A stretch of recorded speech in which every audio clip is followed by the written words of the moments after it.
Deus te faz onde está seu irmão? Orar Pai Nosso, esse é meio Caim. É dizer, Senhor, eu tenho um irmão e eu tenho que te apresentar. Eu não dá para orar sozinho, porque o Pai não é só meu, o pão não é só meu e a graça não é só minha. A igreja, irmãos, é o desafio para a gente lembrar que aqui não tem orgulhoso, só tem graça, só tem humildade, só tem facilitação de trajetórias. Agora segura que vai apertar demais. Olha o 25, o filho mais velho estava no campo, e quando voltava, aproximando-se da casa, presta atenção, ouviu as músicas e as danças. Irmão, você está trabalhando, porque a vida desse menino aqui deve ter sido uma das vidas mais chatas da história. Porque a vida dele pode ser resumida em 3 coisas. Ele faz casa, trabalho, e casa, e campo, e trabalho. É só isso que ele faz a vida toda. Tanto que ele está voltando para casa e de repente ele escuta, num dia comum, dentro de uma rotina de agenda, ele escuta música, festa e dança. Sinceramente, o mínimo que ele deveria pensar é, alguma coisa boa aconteceu em casa, sim ou não? Com liberdade para nos trazer a palavra, deixa Deus lhe usar. Dá livre para fora. Meus irmãos, a paz do Senhor. Por gentileza, abra sua Bíblia. No Evangelho segundo escreveu Lucas, capítulo 15, nós vamos ler a partir do versículo 11, Lucas capítulo 15, a partir do versículo 11, enquanto você acha, porque eu vou precisar que você mantenha sua Bíblia aberta, eu quero louvar a Deus por essa oportunidade. Que dia maravilhoso, irmãos, é esse que a gente está vivendo aqui, é um dia histórico no Bom Samaritano, e eu quero louvar a Deus por participar desse momento, é uma honra estar aqui. É uma honra participar do quadro de professores da Academia de Pregadores. Eu quero agradecer ao pastor Moisés, meu amigo, acima de qualquer coisa, pela amizade, pastor Moisés, e a pastora Michele, minha pastora, né? E nada me faltará. Obrigado pela sua honra. Pastor Josué, pastora, Deus abençoe. Obrigado pela honra dos pastores nos receber aqui no estado mais uma vez. Deus abençoe. Eu estou muito feliz de estar com os irmãos, meu amigo Nani. Deus abençoe, já nos encontramos por esse Brasil afora, né? Que bênção estarmos juntos.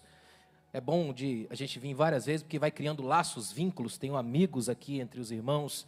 Lucas Fava, sua esposa está ali, foram meus alunos num curso de mentoria que eu dei recentemente. William, abraço, Deus abençoe.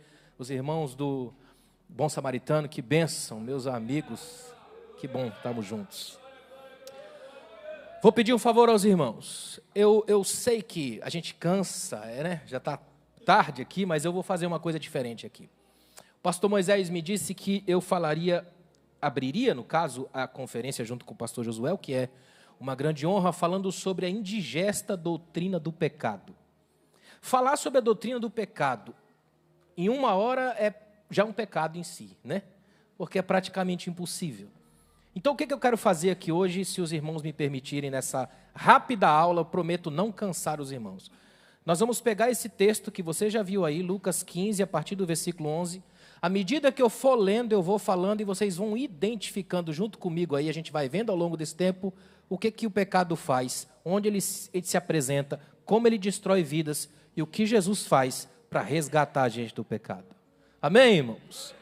Porque o resto da semana a gente vai falar de salvação, a notícia boa. Aliás, evangelho significa boas novas, mas não dá para você falar de notícia boa sem mostrar ruim.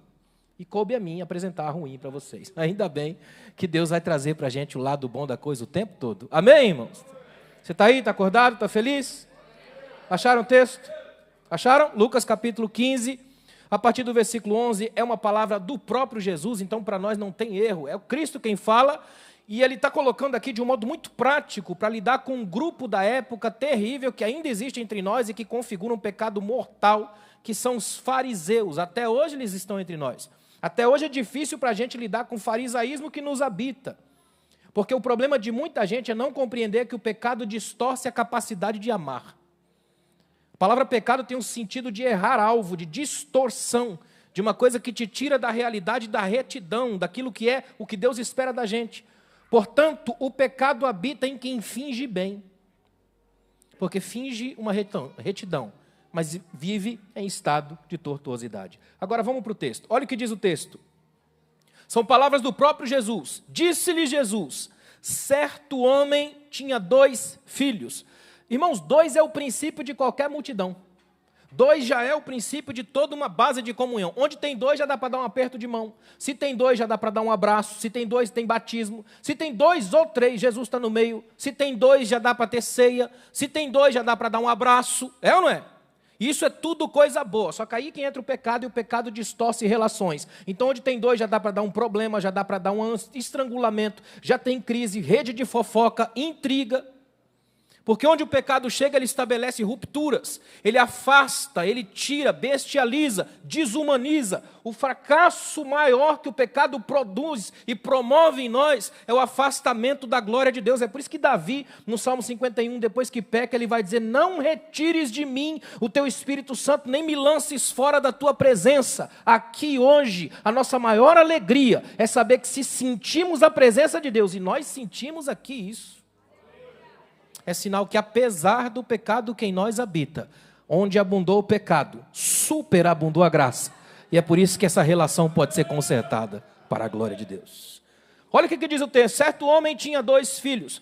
O mais moço disse ao pai: pai, dá-me a parte dos bens que me cabe por herança. Então o pai repartiu seus bens entre eles. Olha que interessante. É o mais jovem quem toma a opção aqui de já quebrar uma lógica. A cabeça dele está cheia de aventuras e de sonhos, porque o pecado produz algo muito complicado no ser humano. O pecado produz no ser humano uma ânsia por eternidade e um desejo por ser ele mesmo cogestor do seu próprio destino. É como se ele quisesse tomar as rédeas da própria história sem nem saber para onde vai. O que esse menino está fazendo aqui nesse texto, Adão fez no paraíso. Olhou para as coisas, árvore, e a partir delas, do sugestionamento da serpente, tentou ser igual a Deus. Esse rapaz aqui agora quer os bens dele para ser melhor que o pai e ir para longe, ficar sozinho. É sempre para longe que o pecado te leva, sempre. Porque ele rompe a atividade da casa, ele rompe a soberania da família, ele quebra a mesa, ele afasta a gente. Irmãos, escutem bem o que Deus vai ministrar ao nosso coração aqui hoje. O problema da serpente nos habita o tempo todo. Eu estava lendo um teólogo recente que ele disse assim, ó, quando Deus olha para a serpente, depois que o homem peca, ele olha para ela e fala assim, ó, maldita serás, pó comerás todos os dias da tua vida. E o homem veio de onde? Do pó. Olha a maldição da serpente. Até hoje eu estou enquadrado nesse tipo de problema. Eu posso gerar alimento para o inimigo que quer me destruir. Meu desafio aqui hoje é matar a serpente de anorexia. Nunca vai comer nada de mim, porque de mim só vem graça, só vem perdão, só vem abraço, só vem cura, só vem milagre. Afastamento é pecaminoso. O ajuntamento é comunhão, e a comunhão é bênção.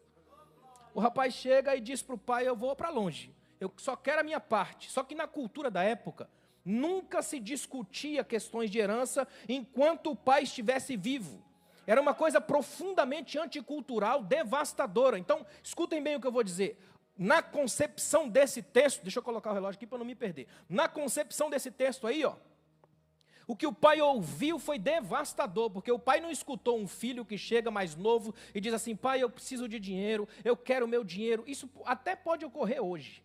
Só que nesse contexto era devastador, porque o que o pai escuta é: eu não me interesso mais pela tua presença, eu quero romper os laços, a única coisa que eu quero é o que o Senhor construiu e que já me pertence, eu já não quero mais um pai, não quero mais uma presença, eu quero um caixa eletrônico existencial e agora é minha hora de sacar, eu quero a minha parte. Interessante que na cultura judaica da época, o filho mais velho tem direito a 70%, o menino mais novo 30%. Quem tem menos é que quer mais. Geralmente é assim que o pecado faz, distorce a calculadora. É por isso que a gente acha que a gente ora mais do que o outro, faz mais do que o outro, julga mais o outro. Toda vez que você começar a olhar para o outro como um problema, o pecado habitou os teus olhos. Jesus olha para os discípulos e fala assim: em meu nome pegarão na serpente. A serpente está em tudo, pegarão na serpente. Aí a gente que mora nas grandes cidades jamais pega numa serpente. É ou não é? Aliás, qual foi a última vez que você viu uma serpente andando por aí? Está aí um texto que a gente acharia muito fácil de cumprir. Só que na lógica histórica, tanto da teologia quanto da filosofia, a serpente é sempre associada a traição, falsidade, hipocrisia. Portanto, toda vez que você aperta a mão no falso, é na serpente que você pega. Quantas vezes você fez isso a última semana? Aí Deus te traz hoje aqui para te libertar do pecado de ser a serpente. Que Deus transforme todo mundo aqui em ovelhas do rebanho. Ninguém está aqui para picar ninguém, está todo mundo aqui para ser curado pela graça. Essa graça que nos levanta para a gente servir como agente de transformação. Agora, escute bem o que eu vou dizer. Olha o texto. Ele chega para o pai e diz assim: eu quero a minha parte da herança que me pertence. Na cabeça dele, ele está dizendo para o pai, já não me interessa com a sua relação, a gente rompe por aqui, o que eu quero é o dinheiro. Eu quero, a partir dos meus bens, obter aquilo que eu julgo ser necessário para mim. Porque o pecado distorce a capacidade de julgamento. Você se julga errado, julga o outro errado, julga a igreja errado. E tudo é errado nessa relação. Só que olha o que o pai faz, chama os dois, está no texto, repartiu a herança entre os dois. Eu fico imaginando, Nani, a angústia desse pai. Imagina o pai pensar, onde é que eu errei com esses meninos aqui? Ó? Sabe o que é mais interessante? Você encontra um pai decepcionado, 2 filhos complicados e a mãe que sumiu. Até hoje ninguém sabe onde foi parar a mãe dos meninos. Ou seja, você ter uma família disfuncional não é um problema exclusivamente seu. Na Bíblia também tem. Aliás, a Bíblia tem tudo o que você precisa para crescer. Ela é mais atual que o jornal de amanhã. Aí o texto tem uma coisa que é impressionante. Olha o que diz o texto. Repartiu entre eles a herança. Do versículo 12 que eu estou aqui, para o versículo 13, tem um pequeno tempo aí, um cronológico terrível. Porque no versículo 13 diz assim, não muito tempo depois, a minha tradução coloca poucos dias depois, o filho mais novo, juntando todas as suas coisas, partiu para um país distante. Olhe para mim, pensa numa situação, sabe aquela expressão que a gente usa, tá um climão? Esse climão está aqui no texto. Porque imagina por um momento isso aqui, o pai devastado, porque ele tem 2 filhos complicados. Um saiu de casa, o outro nunca se sentiu em casa. Ele pega a herança que ele tem, reparte com os 2, e quem não tem nada agora é o pai, porque ele agora mora de favor, é ou não é? Ele repartiu a herança, ele aqui não tem mais nada. O clima é devastador. E aí o filho mais novo passa alguns dias. Irmão, olha para mim. O menino não pega a parte dele, vira as costas e sai. Isso dá para fazer hoje. Porque hoje o irmão que está sentado do seu lado pode ser rico e você nem sabe, porque dinheiro cabe nos cartões de crédito. Nessa época não, era visto. Imagina esse menino tomando nota de tudo que ele herdou do pai. 30% disso aqui é meu. Então ele sai pegando e contando 30% das ovelhas, 30% dos cavalos, 30% dos animais, 30% desse pedaço de terra, tudo aqui é meu. Eu tenho que juntar tudo isso e levar.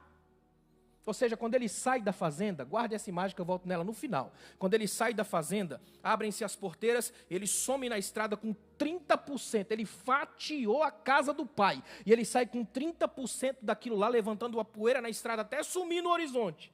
O menino deixa um vácuo, um buraco na relação.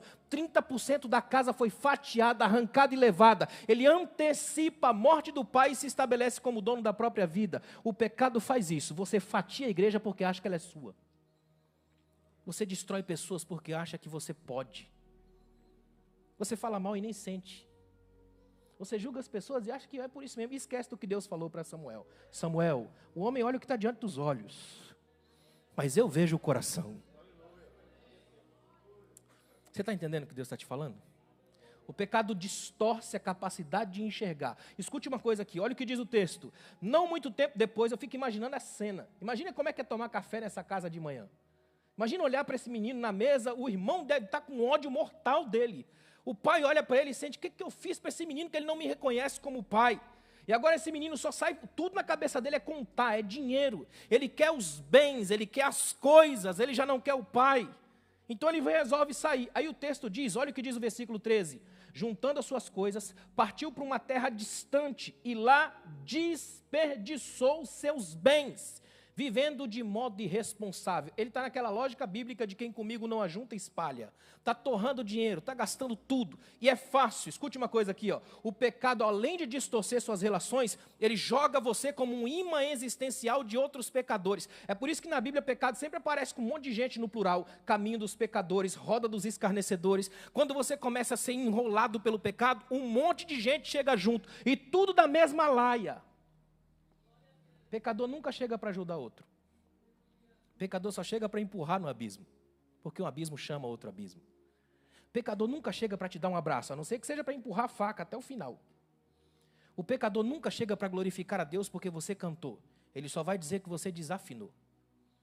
O pecador nunca vai dizer que você foi uma bênção, que Deus te usou quando você pregou. Ele só vai dizer que você errou teologicamente em algum lugar. É profundamente diabólico. Todo pecador age assim, porque ele age para destruir. Agora, irmão, se você é daqueles que agradece a Deus por qualquer um que sobe aqui, qualquer pessoa que prega, qualquer pessoa que canta, qualquer pessoa ministra, você não está preocupado com quem é que está aqui. Você está preocupado se a conexão com a graça ainda se mantém. Se você é desses, é porque a graça de Deus está agindo no seu coração, o Espírito está acalentando a sua alma. Ele desperdiçou os bens vivendo de modo irresponsável. Aí tem uma coisa incrível no verso 14. Diz, depois de ter gasto tudo, o verbo no original grego é raspar o tacho, sugar até a última gota, não sobrar mais nada. E esse é um outro problema que o pecado mostra e a gente só vê na Bíblia. O pecado promete, mas não cumpre. O pecado promete para você, vai embora, você vai ter a sua aventura, sua vida vai ser o top, você tem dinheiro, você tem amigos, vai firme. Só que o pecado não te avisa que tem limite nessa aventura. Interessante que é coisa do humano, né? Não podia ter uma grande fome na cidade quando ele ainda tinha uma reserva. Só que o texto diz que depois que acabou tudo, olha no texto, verso 14, depois de ter gasto tudo, houve naquela região uma grande fome e ele começou a passar necessidade. Ele esqueceu que dinheiro acaba. Eu tive um professor que dizia, dinheiro não evapora, ele muda de mão. É só sua hora de gastar e de vez em quando passa, acaba rápido. Imagina que esse rapaz está no fundo do poço agora, ele olha para um lado, não tem nada. Olha para o outro, tudo acabado, ele não tem mais amigos, não tem mais nada, a coisa está ficando difícil, já gastou tudo, não tem de onde tirar, não tem depósito. O pecado prometeu, mas começa a falhar. Ele finge que vai dar, mas não entrega. Aí acompanha comigo, olha que coisa linda. E ele começou a passar necessidade. Necessidade aqui é a palavra nova no vocabulário do Playboy. Ele está acostumado a ter tudo na mão. Só que agora ele está passando necessidade. E, gente, sinceramente, o pobre é acostumado a passar necessidade. Rico não. É ou não é? Pode observar que geralmente quando o rico perde tudo é uma tribulação para ficar vivo. Pobre se perde tudo, tira de letra, vai lá e ganha de novo. É ou não é? Está acostumado, tem a ginga, o drible, já sofre junto. Sabe como é que pobre te agradece? Pedindo mais. Ele sabe que a coisa flui, irmão, é ou não é? É nós. Pobre faz com isso, irmão. O rapaz aqui não entendeu, está em casa, trabalhava tranquilo, tinha parte na fazenda do pai, agora ele recebe tudo, torra tudo, gasta tudo e não tem mais ninguém. E escute bem uma coisa, se você estiver enrolado no pecado, sempre piora, sempre. Porque o pecado, ele promete o topo, mas ele só pode oferecer o abismo. O pecado promete o céu, mas nunca entrega, porque ele já desceu, ele só pode dar um inferno. O pecado oferece um abraço, mas dá estrangulamento. O pecado oferece o ajuntamento, mas dá uma rede de fofoca. O pecado mata. Quer ver uma coisa? Dá uma olhada nisso aqui, ó, versículo 15. Então ele foi e se colocou a serviço de um dos cidadãos daquele país, e este o mandou para o seu campo para cuidar de porcos. Eu fico imaginando a plateia inicial com quem Jesus falou isso. Imaginando a situação, esse cara está no fundo do poço, não tem mais para onde cair, porque ele está entrando agora, ele quer se alimentar do que os porcos se alimentam, ele está trabalhando com um homem que lida com porcos, a situação é gritante, ele só desce, enquanto ele está em casa, ele está aqui em cima, ó. Ele é filho mais moço do pai, no que ele sai de casa, ele só desce, a ladeira é só para baixo. Agora escuta isso aqui, olha o versículo 16, ele desejava encher o estômago com as alfarrobas que os porcos comiam, mas ninguém lhe dava nada. É a frase Nelson Rodriguiana da vida. A vida como ela é. Ninguém dá nada para você. Na hora que chega no fundo do poço não aparece mais ninguém. Enquanto ele está saindo e está com dinheiro lotado de gente. Mas agora que ele está sozinho não aparece ninguém. Ninguém dá nada. O que significa que ele pediu. Recebeu um monte de nãos na vida. O pecado começa a mostrar para você a verdadeira face. Começa a dizer que a partir do momento que você confia no pecado, a confiança é quebrada a qualquer instante. E ele agora não tem ninguém, não tem onde pedir, não tem absolutamente nada, está no fundo do poço, ainda vai piorar. Olha o versículo 17. Ninguém lhe dava nada, ele, porém, caindo em si. Agora eu vou fazer uma pausa aqui, olhe para mim. Até aqui é só tragédia, porque é isso que o pecado faz.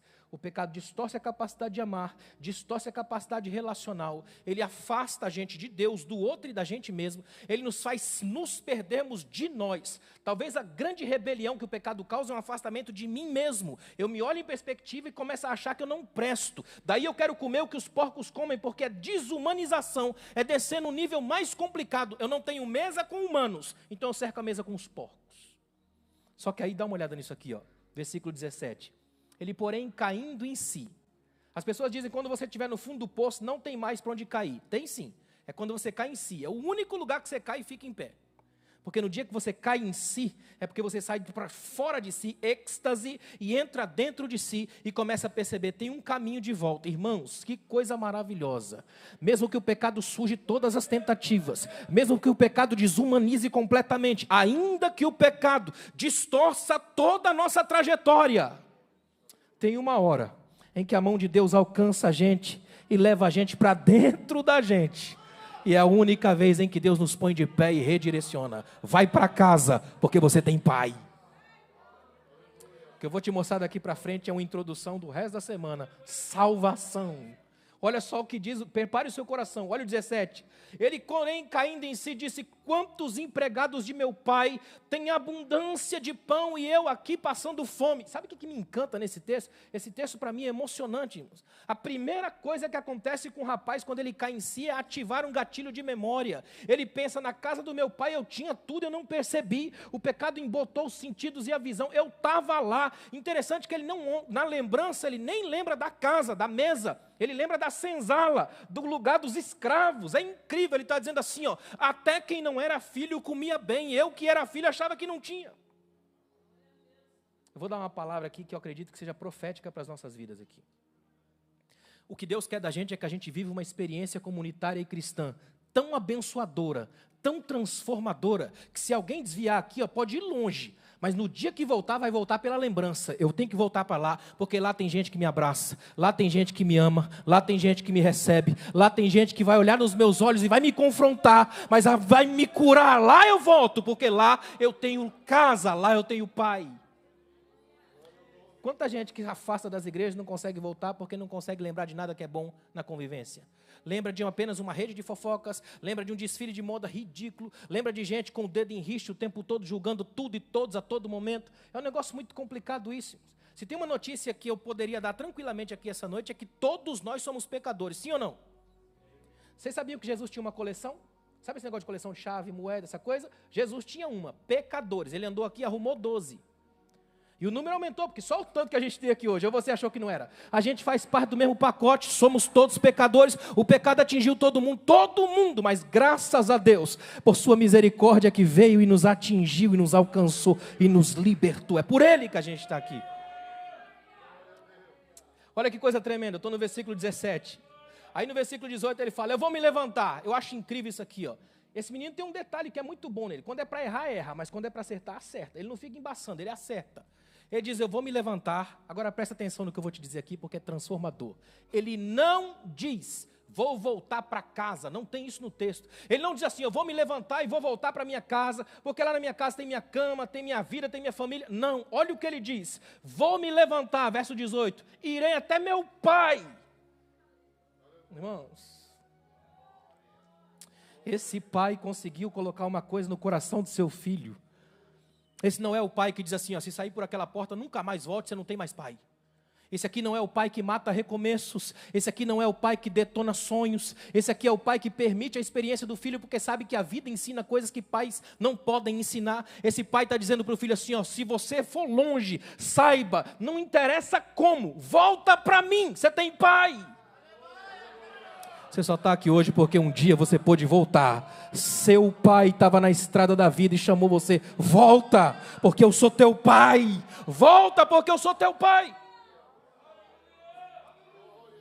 Levantar-me-ei, irei até o meu pai. E deixa eu te lembrar uma coisa. Imagina essa cena comigo: um monte de porcos, cheiro mal, o rapaz está vazio, detonado, e nesse lugar é que ele ensaia um discurso. É lindo demais. Olha o discurso dele. Ele ensaia, guardem isso. Ele faz um ensaio, versículo 18 e 19. Pai, eu vou dizer para ele assim, só dele falar isso aqui, ó: eu vou até o meu pai e vou falar para ele. Ele já está dizendo: meu pai nunca rompeu a relação comigo. Eu sei que ele vai me ouvir. Então eu vou chegar para ele e vou falar assim: pai, eu pequei contra o céu e contra ti. Eu não sou nem mais digno de ser chamado teu filho. Trata-me como um dos teus empregados. Interessante como mudou, né? Ele está em casa como filho, mas não quer ser dono. Agora quer ser empregado, desde que esteja perto do pai. Porque toda vez que o pecado te afasta de Deus, você percebe a burrada que cometeu. Porque não tem nada mais extraordinário da sua vida do que a presença. Não são os presentes, é a presença. Se a presença não te preencher, presente nenhum faz isso. Se a presença de Deus não for tudo para a sua vida, nada preencherá o buraco, o vazio existencial da sua alma. É só pela graça que a gente é salvo. E isso é preenchimento de Deus. Agora escute uma coisa aqui, eu estou no versículo 18 e 19. Ele ensaia: pai, pequei contra o céu, contra ti. Não sou mais digno de ser chamado teu filho, trata-me como um dos teus empregados. Aí o verso 20 diz assim, ó: levantando-se foi de novo para o seu pai. Não diz que ele levantou e foi para casa. Diz que ele levantou e foi para o seu pai. Aí aqui nesse ponto, tem um ponto aqui. Porque aqui encerra-se toda uma trajetória desse menino. Trajetória equivocada, pecado, errar o alvo. Daqui para frente, toda a ação é gerenciada no coração do Pai. Irmãos, o que eu vou te mostrar agora é transformador. Guarda isso aqui, ó. Olha o versículo 20. Estando ele ainda longe, seu pai o viu. Imagina o pai na parte de cima, provavelmente da varanda, observando a estrada. Que coisa maravilhosa. Esse aqui é o pai que nunca matou no coração o desejo do retorno do filho. Esse é o pai que todo dia de manhã provavelmente chegava lá naquela varanda, dava uma olhada assim, lá longe no horizonte e pensava, um dia ele aparece. Quem é pai aqui sabe o que eu vou dizer, porque eu sou pai, eu sei bem o que é isso. A gente conhece o filho da gente. Esse pai fala, eu sei que esse menino vai voltar, ele não come direito. Ele é complicado sem mim, ele cresceu comigo, eu sei quem ele é, eu botei muito de mim nele, uma hora ele volta. Quando a sirene tocar, o desejo, a necessidade, ele volta para o papai, e o pai vai estar aqui, eu não saio daqui, enquanto meu menino não apontar lá. Ninguém está aqui porque é bom, tremendo, extraordinário, é porque um dia, cambaleante, tortuoso, detonado, você virou a esquina do pecado, e a graça te enxergou de longe, e diz, é meu menino, é minha menina, vem! Prepare o seu coração, olha o que diz. Estando ele ainda longe, seu pai o viu, encheu-se de compaixão. Compaixão não é pena nem dó, porque Deus não tem isso. Compaixão, as mães aqui vão entender bem. Sabe quando você está conversando com uma outra irmã, seus filhos brincando, de repente o filho cai e grita ai ou chora, imediatamente a mãe para a conversa, abraça o menino, é ou não é? Tão apertada assim que ela às vezes machuca mais no abraço do que na queda, é ou não é? Compaixão, um desejo imenso de arrancar a dor do outro. O pai olha e se move, ele diz, não é possível, é o meu menino. Agora prestem atenção, lembra que quando ele saiu, ele abriu as porteiras da fazenda, e ele saiu levando 30% de tudo que ele tinha, lembram disso? Lembram? Saiu levantando uma poeira imensa na estrada, só que agora o menino que vem está descalço, você vai ver no texto, ele está descalço, ele está magro, cheirando a porco, literalmente vindo de longe a pé, nem levantar poeira ele faz mais, porque isso é a sandália que faz, e ele não tem. Qualquer um que estava perto do pai deve ter pensado, não pode ser teu filho. Teu filho é jovem, rico, bonito, inteligente, tem um monte de coisa com ele. O que vem lá é um mendigo, é subproduto da vida. Gente que fez escolhas erradas e está pagando pelo que escolheu. Existe uma maldade, que até gospel, que vem pela vida da gente, está vendo? Está assim porque está pagando. Só que o pai nunca te trata pelas coisas que te deu. O pai te trata pela vida que tem em você e que faz conexão com a dele, pela sensibilidade da graça. Presta atenção nisso aqui, ó. Olha que coisa tremenda. Estando ainda longe, seu pai o viu, encheu-se de compaixão, agora prepare, e correndo.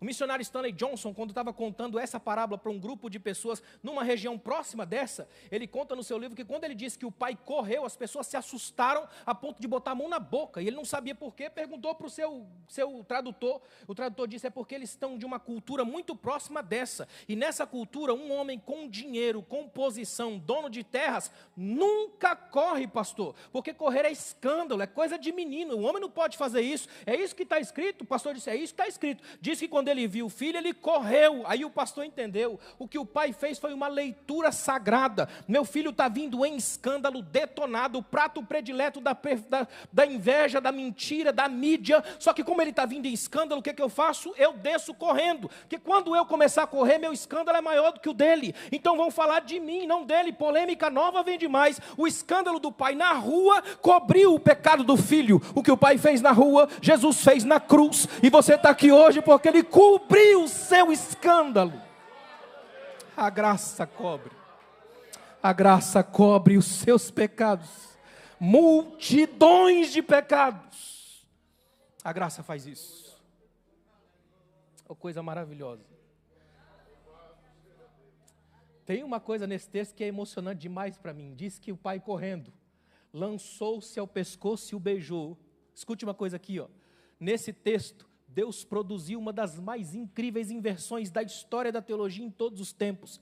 Porque nesse texto não é o pecador que corre e se lança a Deus. É Deus quem desce e se lança nos braços de um pecador. Eu te abraço, eu te recebo, eu te trato, eu te curo, eu mudo a história da sua vida. Porque o pecado tem limite, Deus não. É por isso que você está aqui hoje. escritor inglês diz que o pecado é tão grande que Deus pôs uma cruz para medir. A cruz é a régua que Deus mediu o pecado e deixou bem claro que ele não caberia mais na sua vida, porque toda a ação do pecado pode até levar Jesus à cruz, pode até levar no túmulo, mas não consegue parar a ressurreição. Se você está aqui hoje, é porque a graça de Deus te colocou de pé na história e você pode andar feliz. Olha que coisa tremenda, estou no versículo 20. Então, quando seu pai viu, de longe correu, lançou seu pescoço e beijou. Presta atenção nisso aqui, ó. Olha que tremendo, versículo 20. 21. O filho lhe disse: pai, pequei contra o céu e contra ti. Eu não sou mais digno de ser chamado teu filho. Se você olhar no 22, o pai já interrompe o discurso. É interessante que ele ensaiou e a segunda parte não aparece aqui porque o pai não deixa. A segunda parte do discurso é: torna-me um dos teus empregados. O pai cortou essa parte, é incrível. O pai permitiu que o filho confessasse o pecado. Pequei contra o céu e contra ti, já não sou mais digno de ser chamado teu filho. O pai permitiu porque isso é terapêutico. A graça trabalha com cura e cura vem pela confissão. Aquele que confessa e deixa alcança misericórdia. Pecado só sai pela boca, mas culpa não. Se você confessou, ele leva fora. Você volta a ser filho, tem acesso à casa, a casa é sua, a vida é sua. Vem de volta. Olha que tremendo. Tem uma coisa linda nesse texto, é o texto dizendo para mim e para você, que mesmo que as correntes do pecado sejam capazes de nos detonar, a graça consegue quebrar uma por uma, e a gente fica de pé diante desse único, capaz de olhar nos nossos olhos, e não nas coisas que a gente fez. Quer ver uma coisa? Olha o que diz, eu estou no versículo 21. O filho lhe disse: pai, pequei contra o céu e contra ti, eu não sou mais digno de ser chamado teu filho. Olha o que o pai faz no 22. Mas o pai disse aos seus servos: depressa. Por que depressa? Tenta imaginar por um momento o espetáculo macabro sendo montado. Eu gostaria que você imaginasse essa cena comigo. O filho detonado, magro, arrebentado, cheirando a porco. O pai descendo na rua, abraçando, segurando o menino e beijando. E beijo era laço familiar. Significa que o pai está dizendo: você ainda é meu filho, eu não te deserdei. Eu te abraço, eu te recebo. E um monte de escravo por perto, só esperando a ordem para contar. Eu já até vejo o escravo no WhatsApp aqui mandando: você viu? O homem voltou, detonado, quebrado. Imagina a rede de fofoca que ia alimentar se o pai não corta. O que o pai fez? Depressa. Peguem a melhor roupa e vistam nele. Olha o que o pai está dizendo. Ele pode estar sujo, cheirando a porco, detonado, mas é meu filho, logo o seu patrão. Vamos trabalhar, ele está de volta. Se ele está comigo, é meu. Eu coloco as coisas a funcionar novamente. Sou eu quem desafia os tempos e as estações. Quer ver uma coisa linda? Dá uma olhada nisso aqui, ó. O pai disse: depressa, tragam a melhor roupa e vistam nele. Eu queria que você imaginasse essa sensação aqui, ó. Está aqui uma sensação que todo mundo aqui conhece, a de vestir uma roupa nova. É bom ou não é? Lembra quando você era adolescente, sua mãe falava assim: vai para a festa semana que vem, você dormia com a roupa nova do lado? Lembra disso? Amor, acordava, vou colocar roupa nova. É ou não é? Lembra quando você comprava roupa nova, aquela coisa de vestir a roupa nova? Imagina esse menino que está vindo do meio da rua, detonado, arrebentado, não lembra mais qual foi a última vez que vestiu uma roupa nova, e vem as pessoas no meio da rua, os escravos, trazendo uma roupa nova. Interessante que a roupa já estava pronta. O pai não diz assim: ó, vai lá, depressa, tragam uma roupa, ou qualquer uma roupa, e coloquem nele. O pai diz: vão lá e tragam a melhor roupa e vistam nele. É um pai que já tinha preparado um tempo de retorno, de provisão e de festa. É um pai dizendo: eu sei que meu filho volta, e quando ele voltar, já tem roupa pronta para ele. Só que tem um detalhe aí que é tremendo. Dá uma olhada aí, ó. Trazei depressa a melhor roupa, verso 22, e vestiu, ponde-lhe um anel no dedo. Irmão, olha para mim. Você já percebeu que quando a gente fica doente, ou a gente está muito bem, quando você engorda ou emagrece, o primeiro lugar que você perde medidas quando emagrece é nas mãos. E quando engorda também é nas mãos, dá um aspecto soft, não é? Já percebeu quando a pessoa está tomando aquele soro há muitos anos, né, há muito tempo, perdão, por causa da sua doença? Já percebeu como é que fica a mão? Um aspecto cadavérico, parece que só tem osso, é ou não é? Agora imagina que esse menino provavelmente tirou esse anel para vender, para comprar comida, e quando ele volta, o pai olha ele de cima e embaixo, faz uma leitura: não tem sandália, não tem roupa, não tem anel. Provavelmente vendeu esse anel. Aí o pai manda trazer: tragam um anel e coloca nele. Como é que coube, se ele voltou muito mais magro? O nome disso é cuidado, é graça. Viaja comigo. Imagina esse pai chegando um dia no ourives da cidade falando: você tem aí as medidas dos anéis dos meus filhos? Tenho.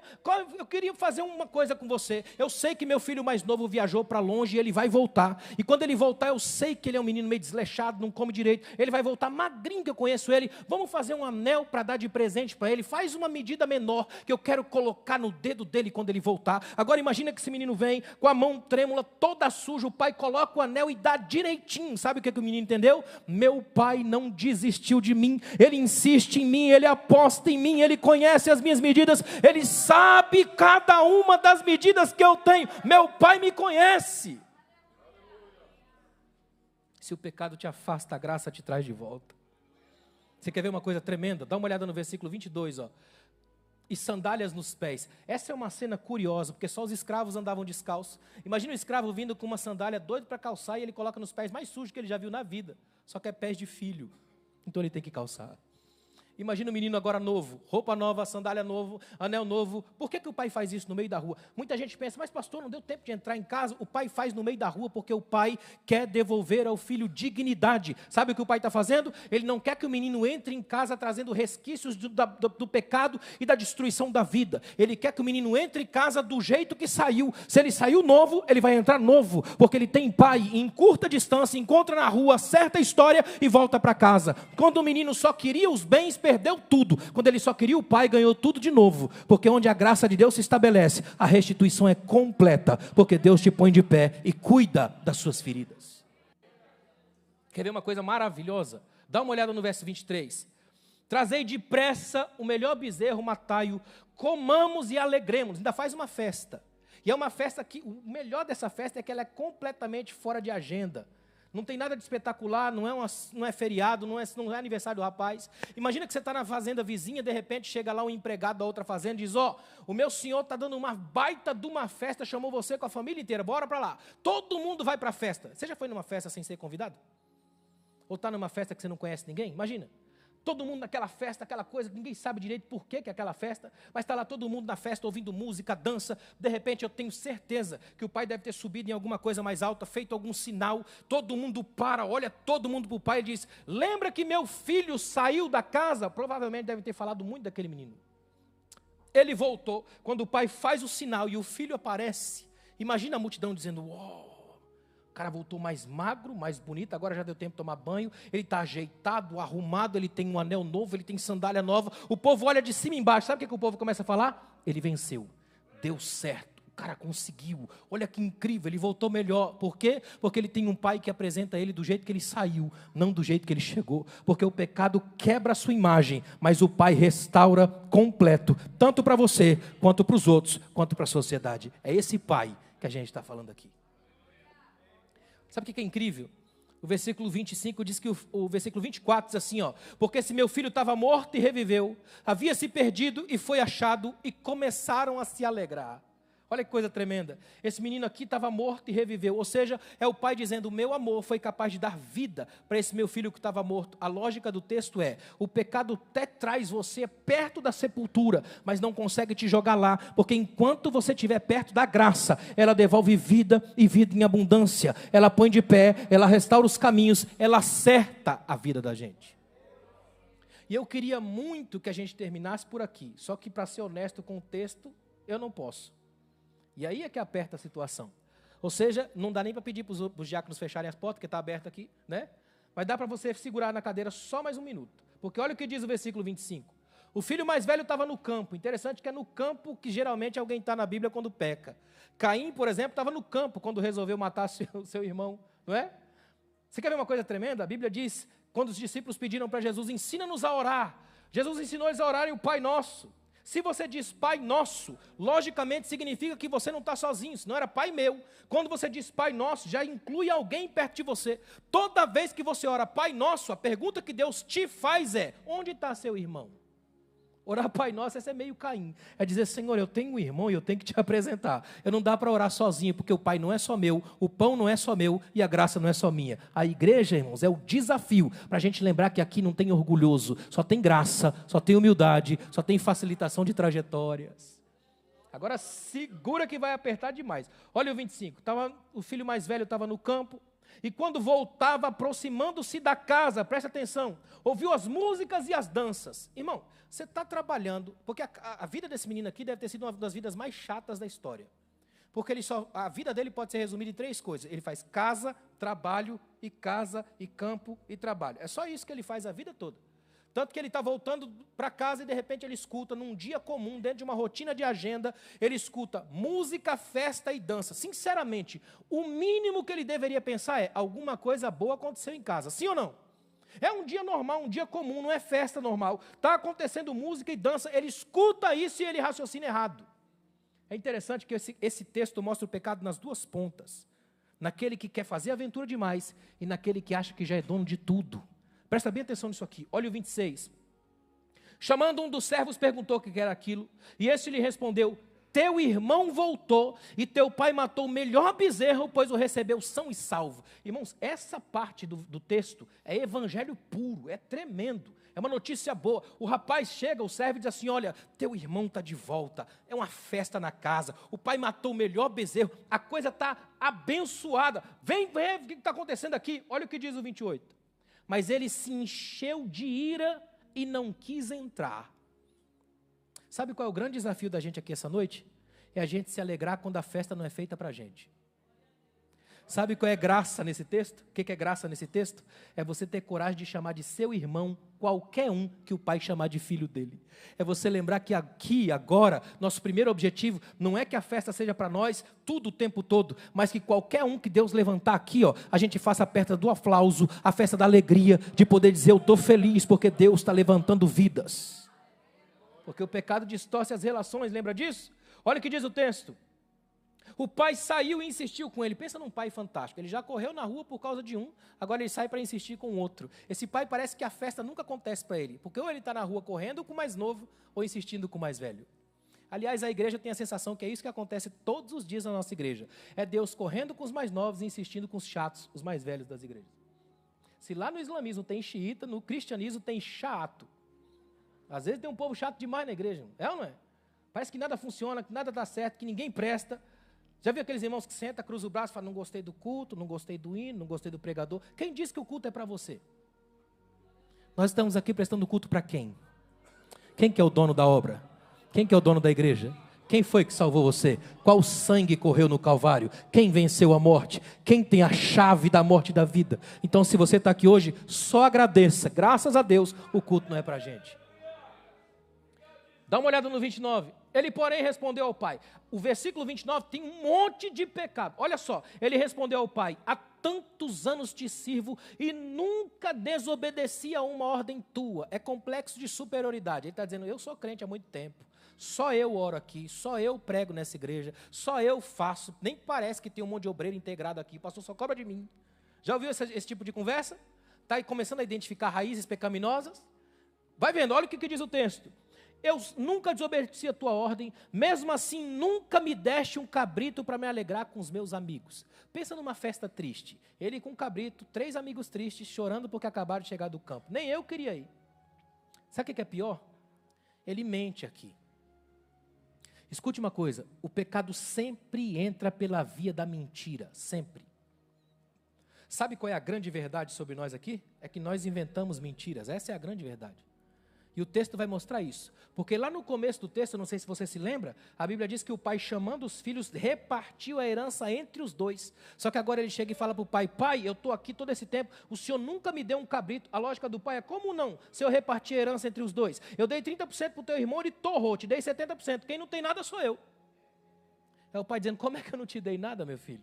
Sabe o que o pai está dizendo? Meu filho, para com isso. Entra para a festa do teu irmão, puxa a cadeira, toma um suco, fica feliz. Sabe o que está acontecendo aqui, filho? O dinheiro não venceu nossa família, as posses não venceram a nossa casa, a gente pode fazer festa, a gente pode cantar. Entra para a festa, a casa é tua, teu irmão está de volta. Mas tem mais, vai piorar. Olha o verso 30. Chegando, porém, esse teu filho, o pecado mata relações. Olha o que esse menino faz, não é mais meu irmão, é teu filho. Ele está dizendo a mesma coisa que Caim vai fazer. Quando Deus pergunta: cadê o teu irmão? Ele fala: sei lá, o cuidador, o senhor, não sou eu. É ou não é? Muita gente ainda faz isso aqui, ó. Mata a relação. Ele está dizendo aqui no texto: chegando, porém, esse teu filho aí, ó, é teu filho. Se ele errou, foi porque o senhor educou mal. Eu não tenho nada a ver com isso, é teu filho. Dá uma olhada na sequência do texto. Chegando esse teu filho, que desperdiçou os teus bens, já não era do pai, era do filho, então ele mentiu de novo, com as prostitutas. A Bíblia não fala em prostitutas, só diz que ele viveu irresponsavelmente lá em cima. É ou não é? Não diz prostituta. Quem fala prostituta é o irmão. Sabe o que é isso aqui? Sublimação de desejos projetados para o outro. Esse aqui é aquele irmão que sonhava com a prostituta, nunca teve coragem de ir. Aí o irmão que foi, ele volta o pecado dele na conta do irmão. Um a mais ou um a menos não faz diferença. A conta dele já está cheia. É aquele tipo de crente que o sonho dele era pular carnaval. Ele nunca pula. Aí ele vê o povo passando pela rua, ele fala assim, está vendo? Olha lá, tudo para o inferno. E aqui dentro pensando, quem me dera.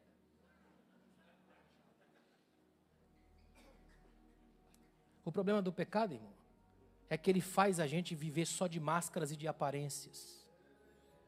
E é fácil fingir. Por isso que Deus não habita nos templos feitos por mãos humanas. Porque feitos por mãos humanas podem ser embelezados e guardar dentro de si os piores podres. Eu preciso lembrar aos irmãos que nesse país os piores bandidos se vestem assim. O que adianta a saia ser longa se a língua for pior que ela? O que adianta a gente olhar para todo mundo pela nossa régua e esquecer que a gente é pecador? Lutero disse assim, pecador é meu nome, pecador é meu sobrenome. E eu pensei que tivesse matado o velho homem afogado lá nas águas batismais. Qual não foi minha surpresa ao descobrir que ele sabe nadar? Você só está aqui hoje, irmãos, porque a graça ainda te sustenta. Eu queria que por um minuto você agradecesse a Deus pela graça.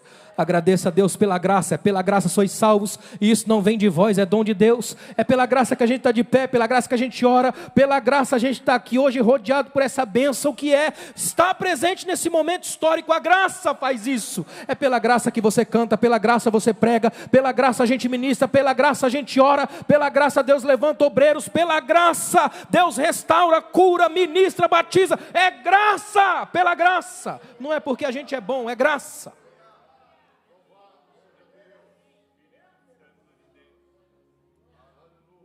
Versículo 31, o pai disse, filho, tu sempre está comigo, e tudo que tenho, tudo que é meu é teu.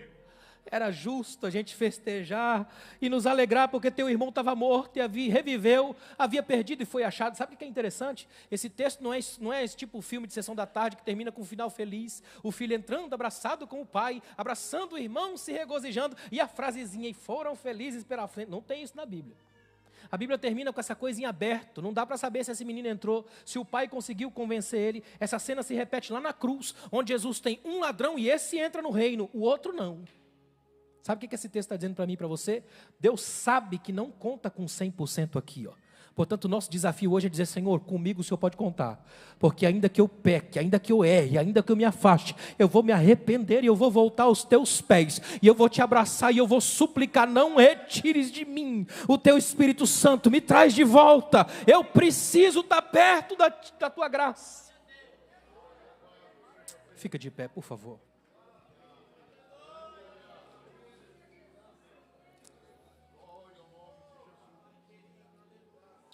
Ó Deus, obrigado, Pai.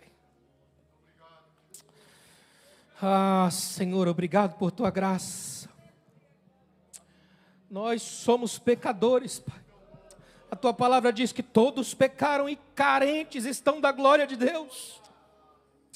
Miserável homem que sou, quem me livrará do corpo dessa morte? Mas graças a Deus por nosso Senhor e Salvador Jesus Cristo. É a Tua palavra que nos liberta, é a Tua mão que nos alcança, é a Tua glória que nos cobre, é a Tua graça que nos sustenta, é o Teu chamado que nos põe de pé, é o Teu abraço que nos restaura. Que a gente saia daqui hoje, Pai, completamente tocados, transformados, abraçados e restaurados, para a honra e glória do Teu nome.